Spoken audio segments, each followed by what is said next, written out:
I am 67 years old, and I am just now making my first batch of hush puppies. Woo! I can't wait to see how they turn out. So much fun.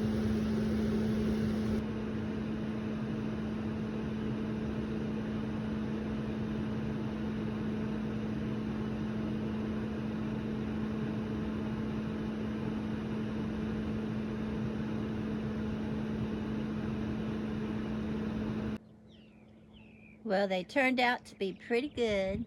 Man, that sun is bright. I think I would have done a little bit different. I would have added a little bit more sugar, and if I'd have had an onion, which I used yesterday in my cooking, that would have added to it and made it a lot better. And next time I will also add corn.